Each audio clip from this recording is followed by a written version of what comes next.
مصطفیٰ کمال صاحب، آپ سے میرا سوال یہ ہے کہ ہم نے آپ کی گفتگو جہاں ختم ہوئی تھی وہ یہ تھی کہ پارلیمان جو ہے وہ سپریم ہے اور جو اس نے کر دیا دیٹ از فائنل. اس پہ پی ٹی آئی والے یہ کہتے ہیں اور انہوں نے بار بار یہ کہا ہے کہ جب پھر پارلیمان نے ایک فیصلہ کیا تھا تو وہ ریورٹ ہوا جا کے عدالت میں اور پھر اس کے نتیجے میں ان کی حکومت ختم ہوئی. تو تب پارلیمان کہاں تھی، پارلیمان کی سپریم؟ اچھا، میں ایک اصولی بات کر دوں. جی، یہ جو آپ نے کہا وحید گل صاحب سے پوچھا، وہ صحیح طرح جواب نہیں دے سکے کیونکہ یہ پڑھتے لکھتے نہیں ہیں ہمارے سیاستدان. بہت بڑا الزام لگا رہے ہیں. نہیں، میں اوپنلی کہہ رہا ہوں، یہ پڑھتے لکھتے نہیں ہیں. انہوں نے جو کہا ہے یہ ان کے مخالف جماعت کے ہیڈ نے کہا ہوا ہے، وہ آپ پہ ناراض ہو جائیں گے. نہیں، میں بتانے لگا ہوں کہ پی ٹی آئی ملک دشمن جماعت ہے.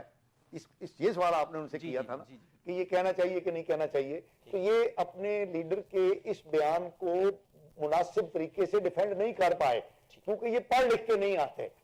صحیح. دوسرا، ایک 2 دن پہلے بیان بلاول بھٹو صاحب نے دیا تھا کہ پاکستان کی سیاست کو عمران خان سے پاک کرنا ہوگا.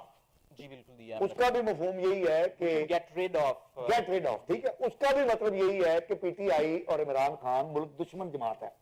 میں ایک چھوٹی سی آپ کو چیز بتانا چاہتا ہوں کہ یہ ہمارے سیاستدان درست انداز میں اپنے موقف کو پیش نہیں کر سکے، درست انداز میں پیش نہیں کر سکے. عمران خان کے بارے میں یہ کہنا کہ اس کا کوئی پاکستان کی سیاست سے تعلق ہے یا عمران خان سیاستدان ہے یا پی ٹی آئی پاکستان کے عوام کی نمائندہ ہے، بالکل غلط ہے. آپ میں ایک یعنی عقائد کی بنیاد پہ بات کرنے لگا. پارلیمان میں ان کی نمائندگی ہے، وہ ایک الگ ایشو ہے. ووٹ ملا، وہ ایک الگ ایشو ہے. عمران خان صاحب ملک دشمن ایجنڈے پر لانچ کیے گئے تھے 1996 میں. اس میں کوئی دوسری رائے نہیں ہے. اور میری بات سن لیجیے. اور اس بات کو میں نے نہیں کہا، اس بات کو 1996 سے پہلے پاکستان کے 2 عظیم شخصیات ڈاکٹر اسرار احمد صاحب اور حکیم سعید صاحب نے بتایا تھا کہ ان کو یہودی لابی پاکستان کی سیاست میں لے کر آئے گی.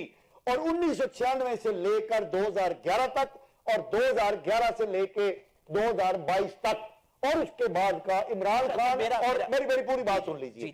عمران خان اور پی ٹی آئی کا جو طرز عمل اور طرز فکر ہے وہ پاکستان دشمن ہونے میں اس میں کوئی دوسری رائے نہیں ہے.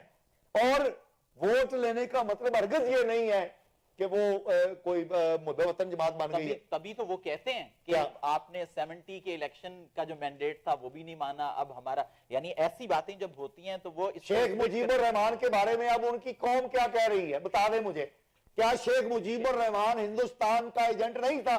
کیا گرتلا سازش کیس کے اندر شیخ مجیب الرحمان ملوث نہیں تھا؟ کیا ہندوستان کی جو انٹیلیجنس ایجنسی ہے وہ پاکستان کے خلاف تھرو شیخ مجیب الرحمان کام نہیں کر رہی تھی؟ بتائیں مجھے. ایسا نہیں تھا. یہ ہم لال چند بلی صاحب سے پوچھیں گے، وہ ہمارے ساتھ موجود ہیں. یہ کیا کہہ رہا ہے؟ یہ تو خود اسی ایجنڈے پر چل رہے ہیں.